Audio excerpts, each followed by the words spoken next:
On voit des milliardaires qui ont des milliards, mais qui n'ont pas la paix. Pourquoi? Parce qu'en réalité, celui qui donne la paix s'appelle Jésus de Nazareth.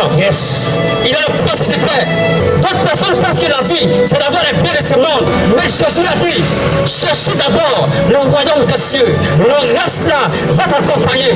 Ces personnes déjà qui imaginaient, avant le mariage c'est la vie, avant le mariage c'est la paix. Ces personnes aujourd'hui n'ont pas la paix. Malgré le mariage, ces personnes manquent de paix.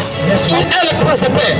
Dieu a placé quelque chose en l'homme, homme de Dieu. Dieu a mis en l'homme un vide que personne ne peut combler.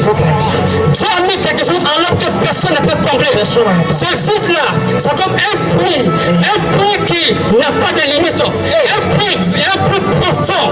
Même si tu mets voiture, tu ne seras pas heureux. Même si tu mets maison, tu ne seras pas heureux. Même si tu mets mariage, tu ne seras pas heureux. Quelque chose ce que tu mettras, jamais tu ne seras heureux. Parce que c'est pas maison qui donne la joie. C'est pas voiture qui donne la joie. Nous mangeons, tu manges ce soir, nous même d'abord l'alcool. Mais ce qui donne la joie, homme de Dieu, la Bible déclare, lorsque tu as l'esprit de Dieu, quand tu acceptes Jésus, tu deviens une nouvelle créature. Ainsi tu as son esprit en toi. Et lorsque tu parles, c'est plus pour toi qui parles, mais c'est lui qui parle en toi. Et quand tu vis, même avec 100 francs, tu es plus heureux que celui qui a milliard. Parce qu'en réalité, lui qui donne le bonheur, il s'appelle Jésus de Nazareth. Jésus-Christ de Nazareth. Et ces milliardaires, la honte de Dieu, qu'est-ce qu'ils ont fait? Ils ont mis leur expérience en l'argent. Mais aujourd'hui, afin de chercher l'argent, le bonheur, j'ai vu des personnes qui sont mortes, mais jamais on a entendu. Ils ont mis camion de déménagement avec déjà leur voiture derrière pour dire on va l'enterrer avec ce meuble. Jamais. Lorsque tu viens de ce monde, tu viens nous. Et puis tu vas nous. Jamais on accompagne quelqu'un au cimetière avec déjà ce meuble. Ça valide. J'aimerais te dire quelque chose. Des hommes disent repose en paix. Homme de Dieu, repose en paix ne souffre pas. Parce qu'en réalité, c'est même que les repose en paix sont des hypocrites. Le soir, ils veulent aller faire quoi? Déjà aller, ils demandent le programme de la veillée. Ils vont aller déjà fêter, aller souquer, aller s'enivrer. Pourquoi? Parce qu'ils se disent qu'ils sont heureux. Il faut que tu meurs pour qu'ils soient en joie.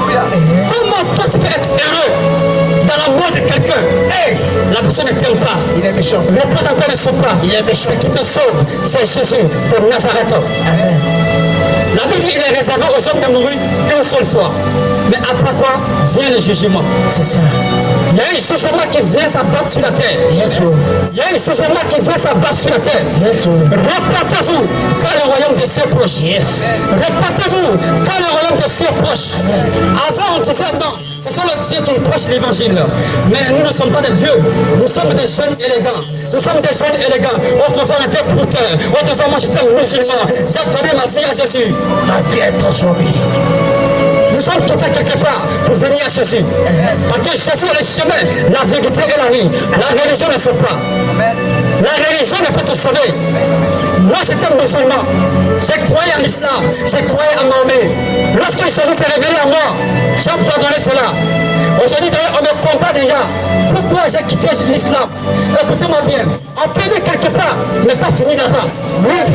On peut aller quelque part, mais pas finir là-bas. Non. On ne peut pas grandir là-bas. C'est pourquoi j'aimerais qu'il y ait une prostituée qui m'attend. On t'appelle prostituée, ce n'est pas ton nom. Mais il fallait d'abord que tu passes là-bas pour que demain tu sois un témoignage. Donc il fallait que je passe par l'islam. Pour que je ne m'appelle ex-musulman. Pour fortifier la foi de quelqu'un ce jour. Amen. Donc demain, la fille de Dieu, quand tu appelles prostituée, demain quand tu vas passer, on dirait mais c'est pas elle qui était prostituée. Un témoignage pour quelqu'un. Malgré ton péché, je t'aime. Malgré ton péché, je t'aime. Malgré tes iniquités, je t'aime. Avance. Regarde pas ce que tu as fait. Non, regarde pas cela. Je t'aime malgré le péché. Je t'aime malgré le péché. Les hommes t'ont condamné. Ils t'ont déjà humilié partout. Mais il dit, dans Matthieu 11, verset 28, venez à moi, vous tous êtes fatigués et chargés. Je vous donnerai du repos.